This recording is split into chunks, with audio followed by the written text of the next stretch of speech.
Oi pessoal, tudo bem?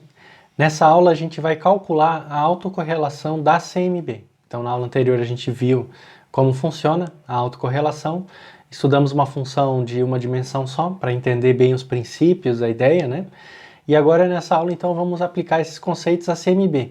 E depois que a gente tiver feito o cálculo da autocorrelação, tiver aquela função de autocorrelação que a gente calculou antes, para aquela função de exemplo.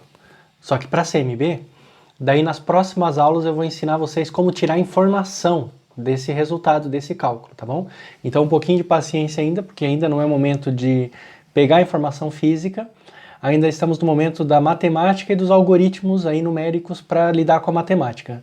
Mas estamos chegando perto. Tendo essa função de autocorrelação calculada, a gente já pode começar a interpretar os resultados físicos, tá? Então, vamos lá. A função de autocorrelação na CMB, como a gente vai calcular? A primeira coisa que a gente precisa perceber, o que eu já falei várias vezes para vocês, é que a CMB está distribuída por uma superfície. A superfície esférica, né? E como está mostrado nessa figura aqui, tem a Terra, que está no centro dessa superfície, onde está a CMB, de onde vem a CMB. Então ela é bidimensional. A gente precisa trabalhar no caso de duas dimensões. Não vai ser muito difícil generalizar o nosso problema para duas dimensões. Mas antes a gente precisa entender qual é a nossa função propriamente. A nossa função é a função de variação da temperatura. A gente não vai trabalhar com a temperatura em si. A temperatura, ela é praticamente uniforme. O que a gente quer estudar é a variação da temperatura que a gente chama de anisotropia. A gente vai dar aquele zoom que eu mostrei naquela outra aula para vocês, e a gente não vai olhar nem o valor médio de temperatura, ele não importa para a gente nesse momento, e nem o dipolo, né? O dipolo também foi corrigido, também foi extraída a informação de dipolo. E ficou só o ΔT, um delta minúsculo aqui, tá? Que é esse mapa aqui da anisotropia, da onde vai sair a física. Então, o ΔT é a diferença entre a temperatura para uma certa direção menos a média. Eu estou supondo aqui nesse gráfico que essa temperatura é a temperatura da CMB mesmo, ou seja, foram feitas todas as correções, inclusive do dipolo, tá? Então, essa daqui é o ΔT. E a gente sabe que a amplitude desse gráfico aqui é da escala do microkelvin, na realidade 10 a menos 5, né? São 18 microkelvins e tal, por aí, tá? Aqui está aparecendo até 300 microkelvins de oscilação. A gente sabe que o tamanho médio, né, é disso dali, mas ele pode oscilar mais até, né? Mas a média das oscilações aí é uma dezena de microkelvins. Se essa é a função que a gente quer calcular a autocorrelação, então a autocorrelação bidimensional vai ser bem parecida com o caso unidimensional. Vai ser isso aqui que você está vendo nessa equação. Essa equação aqui, olha só, é uma integral dupla. Lá a gente tinha uma integral única, né, que era em x, ou seja, eu deslocava a função, multiplicava, né, e integrava o resultado do produto. Aqui eu também vou deslocar a função e multiplicar, só que eu desloco a função em dois parâmetros, em θ e em φ, tá? Então é o ΔT para um dado ângulo e o ΔT para um ângulo mais um Δθ para um ângulo mais um Δφ. E eu vou integrar em dφ seno de θ dθ, tá? Então vai ser uma integral, primeiro uma integral em φ, depois uma integral aqui em θ. Então essa é a função de correlação. Só que tem uma questão aqui física que entra nessa conta. Matematicamente é isso daqui. Acabou. Matematicamente é uma função de autocorrelação que depende de dois parâmetros, né? Para um dado ponto, quanto que eu vou para θ, quanto que eu vou para φ. Só que fisicamente a gente sabe que pelo princípio cosmológico a isotropia na radiação cosmológica de fundo. Ou seja, não importa a direção que a gente está vendo, né, no universo. O universo é isotrópico, lembra? O universo é homogêneo e isotrópico em largas escalas. Isso é o princípio cosmológico. Então, a partir desse princípio, por causa desse princípio, a gente pode simplificar essa conta aqui, tá? A gente pode simplificar essa conta dizendo o seguinte: se eu pensar nas estatísticas, olhando a CMB para essa direção e olhando a CMB para outra direção, vai ser a mesma coisa. Então, se eu tenho um eixo, né, a partir da onde eu quero calcular a correlação, digamos, tá o mapa fixado aqui, nessa direção, em torno desse eixo, tá? Então, tá apontando nesse eixo aqui. Eu quero pegar agora esse mapa e eu vou fazer o seguinte, ele está apontando para esse eixo. Eu vou girar o mapa um certo θ e um certo φ, né? Ó, um θ e um φ. Só que o que acontece é que não faz diferença se eu giro um θ e um φ para cá, um θ e um φ para cá. Na verdade, não faz diferença, né? Se eu giro o mapa, por exemplo, numa posição um ângulo para cá, ou numa posição um ângulo para cá, ou numa posição um ângulo para cá.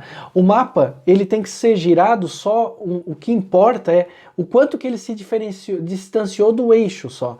Não importa nem o θ e nem o φ.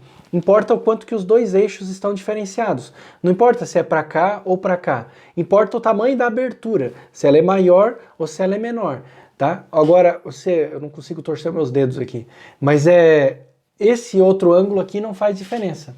Então, na verdade, só importa o ângulo entre as duas direções. Esse ângulo entre as duas direções. Aqui está uma figura, você pode ver um pouquinho melhor, mais detalhada essa figura, olha só. Então eu tenho uma direção original, que é essa direção em azul, θ e φ, e eu tenho uma outra direção, o θ2 e o φ2, tá? Eles estão deslocados aqui por um Δθ, né? Um Δθ e um Δφ, que era o que a gente estava escrevendo ali. E o que eu estou dizendo para vocês é que não importa se é essa posição ou essa posição aqui. Não importa isso. Importa só a abertura, o alfa, esse ângulo. Então, eu posso considerar que, estatisticamente, todos esses pontos devem ser equivalentes. Quando eu calcular, né, as coisas, deve ter equivalência estatística em todos os pontos que estão sobre esse círculo. Vai ser diferente de, por exemplo, se eu tiver uma abertura maior, um círculo maior. Aí, estatisticamente, eles não precisam ser iguais. Depois, na próxima aula, a gente vai começar a entender um pouco mais, inclusive, qual vai ser a diferença entre eles. E por que estatisticamente todo mundo em cima desse círculo é igual, tá? Só o que importa é essa abertura alfa para as nossas contas aqui. Então, como é que eu faço para considerar vários pontos que estão todos sobre o mesmo círculo, mas não são iguais, mas deveriam ser equivalentes quando eu faço a estatística desse negócio? Na verdade, é só eu fazer uma média, né? Se eles são equivalentes estatisticamente, significa que eu não preciso trabalhar com o valor de cada um, mas eu posso trabalhar com o valor médio deles. É isso que quer dizer que eles são equivalentes estatisticamente nesse contexto aqui. Então o que a gente vai fazer é o seguinte, ao invés de trabalhar com a correlação para dois valores de ângulo, a gente vai pegar essa correlação e vai medir a correlação para cada um dos θ e φ aqui e vai calcular uma média disso. Tá? Então eu tenho vários valores e vou calcular uma média. E essa média vai estar estabelecida para um certo alfa. Tá? Na verdade, essa aqui é a direção dos dois eixos. Tá? E na verdade, quando a gente faz essa abertura, a gente não vai multiplicar só nesse tamanhico aqui, né? Na verdade, essa abertura, ela quer dizer a separação dos eixos. O produto que a gente vai fazer é das duas esferas, uma esfera girou sobre a outra, tá? Pensa duas esferas, uma dentro da outra. Uma esfera girou sobre a outra, agora eu multiplico todos os pontos de todas as esferas, né? Então todos os pontos eu vou multiplicando e vendo o valor, tá? Isso que eu estou indicando aqui é apenas para você entender quais são os parâmetros para indicar esse movimento, tá bom? Essa aula é uma das aulas mais difíceis, teoricamente. Você tem que tentar entender esse movimento, que você vai mover as esferas e vai multiplicar todos os pontos e vai ter um valor, tá? É isso que está indicado por essa integral dupla aqui. Ela está dizendo que eu vou multiplicar todos os pontos, né? Desde que eu tenha de duas esferas deslocadas, a autocorrelação.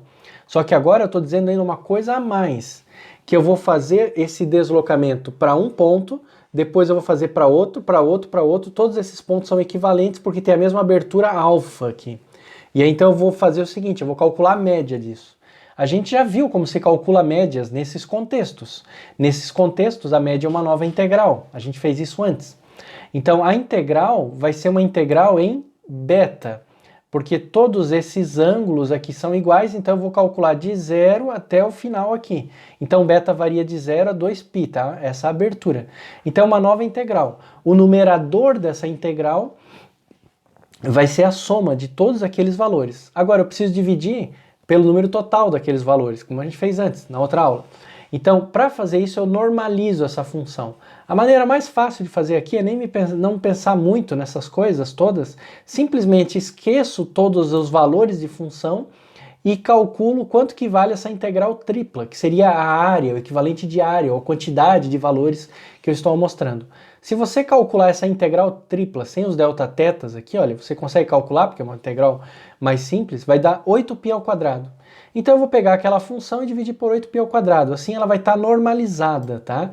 Ela está normalizada a 1. A autocorrelação, ela vale 1 quando os delta tetas valem 1, valem unidade. Tá bom? Então aqui essa integral, só repetindo, para ver se você captou bem direitinho as coisas. A gente tem duas coisas nessa integral aqui. É uma integral tripla. A integral de fora, ela representa o φ e o θ que eu preciso mexer as duas esferas para calcular a autocorrelação.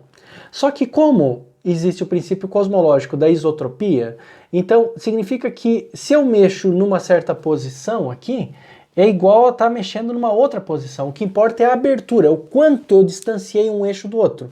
E não se eles estão assim ou estão assado, tá? Mas se eles estão mais perto ou mais longe.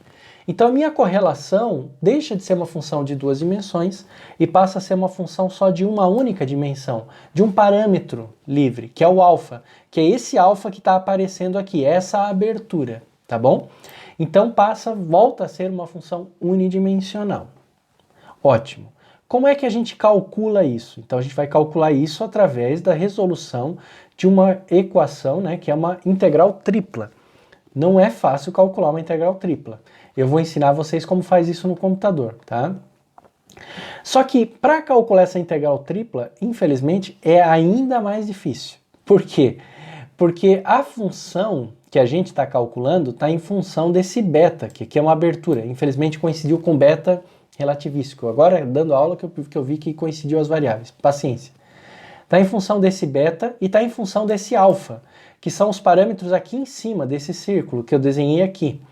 Mas o nosso mapa não está em função de beta e de alfa. Esse é o problema. O nosso mapa, os dados do Planck que a gente está usando na aula, eles estão em função do ângulo θ e φ. Então eu consigo saber quanto que vale o delta θ para um delta t, uma variação de temperatura, para um dado θ e um dado φ, para um θ2 e um φ2. Mas se eu passar um parâmetro alfa e beta, não faz sentido naquele mapa. Então o que eu preciso fazer para poder calcular essa integral é, para um dado θ e φ, eu recebo alfa e beta e vejo aqui θ2 e φ2 corresponde isso daqui. Então isso daqui não é que essa função dependa de 4 parâmetros. Na verdade ela depende só de 2. O θ e o φ são fixos, é uma direção que eu estou olhando. O alfa e beta são as aberturas. Mas com eles eu vou calcular o θ2 e o φ2. Olhando para a figura talvez seja mais fácil você entender. Eu tenho a direção em azul, que é a que eu estou calculando naquele momento, né, a correlação. E o que eu quero é saber quanto que vale o ΔT aqui nesse ponto. E esse ponto é determinado por alfa e beta, eu sei esse parâmetro de entrada. Só que o alfa e beta não determinam lá. O que eu preciso é, usando o alfa e o beta, encontrar o valor do θ2 e do φ2, entendeu? Então, mexendo o beta, vai mudar o valor de θ2 e φ2. Mexendo o alfa também muda. Então, eu preciso fazer essa conversão. Felizmente pra gente, essa conversão está num artigo escrito por 2 brasileiros. Eu dou o link desse artigo aqui, você pode vir, aqui é o João Diniz e o Pedro de Holanda. Você entra aqui nesse link e você pode abrir esse artigo, tá? Ele está publicado na Revista Brasileira de Ensino de Física. Um artigo interessante para você ler também, para se aprofundar sobre como interpretar a radiação cósmica de fundo, as anisotropias. Só que se você ler agora, ele vai atropelar um pouquinho, porque ele vai falar de coisas que eu vou falar nas próximas aulas. Então pode gerar um pouquinho de confusão. Mas tá aí o artigo. É indicado para ler, tá? É um trabalho mais simplificado, porque é uma revista de ensino. Então a ideia é que professores de física possam ver isso daqui e tentar traduzir, né, para os seus alunos, tá? Então tá ali o artigo, a referência para vocês. Eu trouxe de lá só as equações que interessam agora pra gente, para não confundir muito a cabeça de vocês, tá? Então eu trouxe de lá como que faz a conversão para um dado θ e φ, alfa e beta, como que eu calculo o θ2 e o φ2. Eles dão a expressão lá no artigo e a expressão é isso daqui, olha, o cosseno de θ2 vai ser dado por essa expressão, veja que depende de θ, alfa e beta, A tangente de φ2 vai depender dessa outra expressão mais cabulosa aqui. Depende de φ também, tá? Então eu vou pegar alfa, beta, teta e φ, jogo aqui e calculo esses caras, com o arco cosseno, o arco tangente. Tem um detalhezinho, essas montoeiras de função trigonométrica aqui tem uns momentos que elas zeram, né? E aí dá problema numérico no computador, porque dá divisão por zero, enfim, dá galho. Então, esses momentos, um momento especial, um momento crítico, é quando θ vale zero. Se você jogar θ igual a zero nessas equações, você fica com isso daqui, olha, que θ2 vai valer alfa e tangente de φ2 vai valer isso daqui. Então, o momento crítico, eu coloquei essas equações porque no programa não dá pra gente jogar direto θ0 aqui que dá problema. É melhor no programa, se θ for zero, pegar os valores de θ2 e φ2 a partir daqui, tá bom? Então é uma precaução numérica. Matematicamente essa equação está válida, mas numericamente ela dá problema. Então vamos fazer a conta. Para fazer a conta, eu escrevi dois programinhas aqui. Você já vai entender o que. Tá aqui a página, tá? Na verdade são 3 arquivos, 3 códigos que eu estou compartilhando com vocês. O primeiro código, ele é uma biblioteca. E ele é para calcular uma integral tripla, que a gente vai precisar calcular uma integral tripla. Infelizmente, eu não achei boas funções de integral tripla prontas no Python para a gente usar. Então eu precisei escrever a minha função. Veja que a minha função de integral tripla é uma função mais simples que o usual, porque ela tem os limites de integração definidos. Vocês sabem bem, né? Já estudaram integrais múltiplas provavelmente, que esse limite de integração podia estar em função dessa variável e esse daqui podia estar em função dessa outra variável. Isso acontece, né? E então não é o nosso caso. Os limites são valores fixos. Isso facilita a nossa conta, tá? Então eu escrevi uma função, integ3, que já considera esses limites, não como valores fixos. Uma variável não depende da outra, tá? Então isso simplificou a implementação do algoritmo. Além disso, eu usei um algoritmo chamado método de integração de Romberg, que é um algoritmo muito bom para fazer integrais mais rápidas.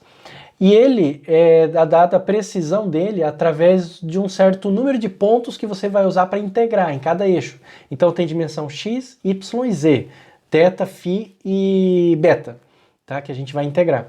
Então em cada eixo eu vou amostrar, para calcular a integral, né? Eu vou amostrar em determinada quantidade de pontos. Esse número de pontos ele não é passado direto para o algoritmo por causa da forma como o algoritmo é feito. Ele trabalha com um número diferente de pontos. No caso, ele trabalha com uma quantidade de pontos que é 2 elevado a um certo número mais 1. Você não pode passar outro valor. Por exemplo, esse k é um número inteiro. Então, por exemplo, o k pode ser 1. Então, 2 na 1 é 2, mais 1, 3. Eu posso dividir em 3 pontos. Se o k for 2, dá 2 ao quadrado, 4, mais 1, 5. Então eu posso dividir o eixo em 3 ou em 5 pontos, mas não posso dividir em 4. Se o k for 3, dá 2 a 8, 2 a 3 é 8, né? Mais 1, 9. Então pode ser em 3, em 5 e 9. Então veja que o algoritmo ele tem essa dificuldade, digamos assim, né? Então o que a gente passa é o k, a gente não passa o número de pontos. A partir do k a gente calcula o número de pontos. E cuidado, como tem um 2 elevado a k, isso cresce muito rápido. Se eu botar um k igual a 10, 2 elevado a 10 é 1024. Então já vai ser muitos pontos, tá? Como é um sistema triplo, isso ainda é elevado ao cubo no final, a quantidade de pontos, né? Então fica bastante pesado o algoritmo numericamente. Isso vai ser um problema para a gente daqui a pouco. Então o que a gente faz? A gente calcula, a gente passa para essa função que integra a função que eu quero integrar, os limites de integração para z, para y e para x, a quantidade de pontos que eu quero usar e alguns argumentos aqui para alimentar a função. Passado tudo isso, eu calculo o número de pontos, calculo os limites de x e de y, eu pego daqui, né? E calculo uns parâmetros e aí vou calcular a integral. Para calcular uma integral tripla, gente, é osso, é complicado. Por quê? Porque eu vou ter que fazer o seguinte, eu vou, para um dado valor de θ, então θ igual a π sobre 2, θ igual a π, sei lá, vamos botar já, θ igual a 1, θ igual a 1.1, θ igual a 1.2, etc. Para cada valor de θ, eu vou escolher um valor de φ. E para cada valor de φ e de θ, eu vou escolher um valor de beta. E aí eu vou fazer essa conta. Então, primeiro eu faço essa integral aqui, por isso que eu gosto de apresentar a integral assim, olha. Que a variável de integração de dentro é esse cara. Então, pensa um parênteses aqui. Primeiro eu calculo essa integral. Só que essa integral, ela depende de dois valores. Então vai ter um valor de integral de acordo com o valor de θ e de φ. Então, eu calculei para esses valores, eu tenho vários valores de integral. Depois eu calcular outra integral, que vai depender para os vários valores de θ. Então eu preciso montar vetores para depois integrar esses caras, para depois somar, tá? A integração. Então eu criei esses vetores aqui, ó. Primeiro, uma que só depende de z, outra depende de y e de z, e a outra x, y e z. E vou calculando essas várias integrais. O método de integração está lá no final, olha. Ele vai pegar esses vetores e vai integrar todos eles, tá? É complicado. Até eu fico com receio de fazer essa conta aqui, e olha que eu sou professor dessa matéria, na UFSC, a matéria que eu ensino é cálculo numérico, né? Também ensino outras, mas principalmente cálculo numérico. Então, mesmo eu que sou professor dessa disciplina, às vezes, confesso que sofro um pouquinho. Para isso, eu fiz um teste. Então, eu peguei uma função aqui, você pode copiar e colar isso daqui no Wolfram Alpha, e integrei uma função bem simplesinha e comparei com o resultado lá da internet para ver se batia, tá? E bateu. Então, se você quiser rodar essa função tripla aqui, você pode. O Python tem esse negócio aqui, olha, que eu posso rodar uma biblioteca se eu colocar assim, ó, que o nome do arquivo é o arquivo principal, que está sendo chamado aqui do terminal. Então ele vai lá e calculou a integral e deu o valor aqui e eu posso comparar com esse valor que eu deixei o link aqui para você testar. E está funcionando. Então eu consegui implementar uma função tripla usando o que está disponível bom para a gente no Python. Beleza, eu tenho uma biblioteca para função tripla, resolvido o meu primeiro problema. Agora, meu outro problema, maior problema, é escrever isso daqui no Python. Sendo que isso aqui vai precisar ser colocado direitinho os limites de integração e eu vou precisar calcular quanto que é o delta-θ para o delta-t, eu estou falando delta-θ, delta-t para um θ e um φ, né? E o delta-t para θ e φ numa outra posição, alfa e beta. Então tudo isso vai ter que estar no meu programa e depois vai sair a correlação. Isso está no programa 9A. Então, claro, eu vou trabalhar com os dados do Planck. A primeira coisa é ler os dados. Aí eu vou escolher uma resolução. Estou escolhendo a resolução máxima possível, tá? Até imprimo aqui. E aí eu parto para o cálculo da resolução. Então eu vou precisar muito do número π. Eu vou salvar o número π numa letra P. C é o 8π que normaliza, só que além disso tem um fator 10 a 12 aqui. Esse 10 a 12 é porque os dados que a gente vai ler estão em microkelvin, não estão em Kelvin, tá? Então a gente precisa corrigir. Microkelvin, 10 a menos 6, tem um fator, como a correlação é quadrado, né? Delta-t vezes delta-t, vai dar microkelvin ao quadrado. Então 10 a 6, 10 a 12, aqui tem um fator para ser corrigido, tá? E aí o que eu vou fazer é o seguinte, vou calcular a correlação. Como que eu vou calcular a correlação? Vou calcular para vários valores de alfa, para várias aberturas, né? Então, naquela figura, eu vou fazer um alfa 0, depois eu vou abrindo, né? Até um alfa bem grande. Então a gente vai calcular para vários valores de alfa. Desde alfa muito pequenininho, não cheguei a colocar 0, até um alfa quase π, né? Ou seja, semicírculo, tá? 200 pontos. Se você quiser mais, aí a sua curva de correlação vai ter 200 pontos. Se você quiser mais pontos, você bota, só que vai demorar mais, tá? Tá demorando bastante para calcular porque eu pedi a resolução máxima dos dados aqui também. Então, por isso também está demorando bastante, tá? E aí, então, eu crio um vetor de correlações que vai ter 200 posições, 200 valores de alfa. Então, faço um laço sobre isso, um laço for. Vamos lá. Para cada alfa, eu vou calcular essa integral tripla. Vou usar aquela função que eu escrevi, que eu mostrei para vocês. Vou multiplicar pela correção que a gente colocou aqui, tá? E vou calcular a integral do quê? Do produto. O produto é o ΔT numa posição vezes o ΔT em outra posição. Só que não é só ΔT, é todos os ΔTs, né? Ele tem que calcular todos eles e calcular a integral desse negócio. Então vai de 0 a 2π, de 0 a 2π, 0 a π, é o que está lá na função.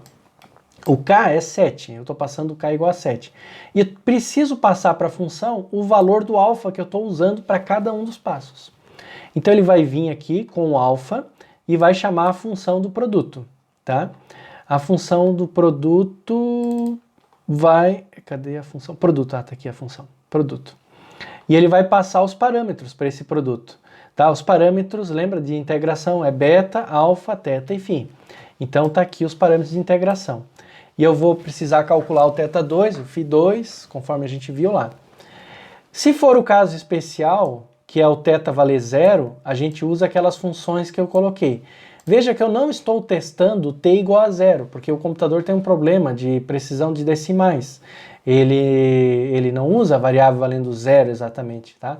A variável ele usa um valor muito pequenininho. Então a gente vê se o módulo daquela variável é muito pequeno, muito menor que 10 a menos 10. Tá? Se alguém tem muita dúvida sobre isso, não entendeu nada do que eu falei, posso indicar uma aula lá do meu curso de cálculo numérico que está no YouTube também, para onde eu explico isso aí, tá? Não é o momento aqui de entrar em detalhes de cálculo numérico. Mas eu calculei o θ2 e o φ2 para o caso especial. No caso geral, eu vou precisar aplicar aquela baita fórmula que a gente viu aqui de conversão, né, que eu peguei do artigo de Nise e Holanda. Essa fórmula aqui. Então essa fórmula está sendo calculada aqui, olha, eu calculo vários senos, cossenos, tangentes, de tudo quanto é variável que a gente tem no problema. Aí eu jogo aqui nessa expressão, que é a expressão que está ali no slide, você pode conferir. Jogando, eu calculo o θ2 e o φ2. Com o θ2 e o φ2, eu consigo o ΔT das duas posições no mapa, tá vendo? Ó, aqui eu estou usando o RealPix no mapa para saber quanto que vale a variação de temperatura nas duas posições. Multiplico as duas, ainda não posso esquecer de colocar um seno aqui, né? Por causa da integral, tem um seno nessa integral aqui. E depois aí eu vou fazendo as integrais, tá bom? Então o seno também faz parte da função, né? Porque a integral, ela vai integrar d beta, d teta, d teta, né? O seno de teta, ele na verdade, eu coloco aqui para ficar claro que é um fator de área, mas na realidade ele está aqui, ele faz parte da função que vai ser integrada, tá? Então a gente faz isso e manda calcular. Quando você manda calcular, você faz aí na tua máquina, esse negócio fica calculando. E fica, e demora, tá? Então, quando você for rodar, vai ficar pensando o computador aqui, vai ficar o cursor aparecendo e não acontece nada. É assim mesmo, ele demora para calcular. Se você quiser ter certeza de que não está dando um bug, alguma coisa, pode diminuir isso daqui, 1024, outro número, sempre múltiplo de 2 elevado a alguma coisa, ou pode também diminuir o número de pontos de alfa que você quer calcular, tá? Aí ele vai fazer mais rápido. E depois você vai aumentando e vai vendo como começa a ficar muito pesado. Para não ficar demorando aqui, porque eu ia ter que editar o vídeo, cortar o vídeo mesmo, eu fiz um outro programa, onde eu pego simplesmente a saída, eu gero essa saída aqui num arquivo de texto, tá? Eu salvo isso aqui num arquivo de texto. Estou imprimindo aqui, e o que eu imprimi eu coloquei num arquivo de texto, que tem o valor do alfa e da correlação. E aí eu fiz um programa só para fazer o gráfico, com o valor já calculado, porque senão todas as vezes eu tinha que ficar esperando para daí aparecer o gráfico, mas demora tanto que é melhor salvar num arquivo e depois fazer o gráfico. Então, se eu rodo o programa B, vai aparecer a função de correlação para a radiação cósmica de fundo. Está em microkelvin quadrado, como eu disse para vocês, e você percebe o seguinte, a correlação é muito grande para θ igual a 0. É claro, tinha que ser. Para θ igual a 0, os dois mapas estão alinhados. Então, onde tem um ponto frio para um, tem um ponto frio para outro. Onde tem um ponto quente para um, tem um ponto quente para outro. A correlação vai ser máxima. Então, ela é máxima, bem grande, quando para θ igual a 0, cai rapidamente, indicando que o tamanho angular das anisotropias é pequeno, tá? Depois a gente vai olhar isso com detalhes nas próximas aulas. E aí ela não vai para zero exatamente, ela desce e sobe, ela tem um comportamento diferente. Para testar se o meu cálculo estava certo, eu peguei dados de outras pessoas que estão nessa pasta e eu vou dar para vocês também. O próprio artigo do Diniz tem alguns dados ali, tá? Eu copiei os dados dele e eu peguei os dados de um outro artigo aqui, Agimoto. Tem a referência dos dois artigos aqui também nessa pasta para vocês que quiserem investigar um pouquinho mais. Aqui está uma figura com os dados do Agimoto, tá bom? Com dados do WMAP e também dados do Planck, tá? A gente pode plotar todos eles juntos. É só dar um nome aqui, olha só como é que eu estou fazendo no terminal. Eu entro lá na pasta, passo, né? Aqui eu chamo o programa e os nomes dos arquivos que eu quero fazer o gráfico. Dados dos outros, eu vou fazer do Diniz e do Agimoto. Tem outros dados aí pelas bancos de dados de papers, tá? Mas eu também não preciso ficar pegando todos, né? Você vê que eles têm a mesma cara, né? Todos eles caem rápido aqui, descem e depois sobem. Acontece que os dados do Diniz são mais suaves, tá? Ele pegou esses dados aqui, são mais suaves. E é o laranja, o nosso é o azul. Ele bate razoavelmente bem com o azul, tá? Nesse contexto, em termos de escala, de amplitude do negócio, tá bem razoável. Para dados experimentais, tá bem razoável, tá? Esse outro do Agimoto aqui, olha, ele faz uma oscilação parecida também, desce e sobe em escalas um pouquinho diferentes, tá? Mas aí teria que entender detalhes ali dos dados deles, eu não fui ficar lendo, esmiuçando os artigos. Então o que eu queria mostrar para vocês hoje era isso daí, tá? A gente faz esse cálculo e obtém essa curva de autocorrelação para a CMB. Nas próximas aulas a gente vai interpretar esse negócio ali e tirar física daí, tá bom? Um abraço, pessoal!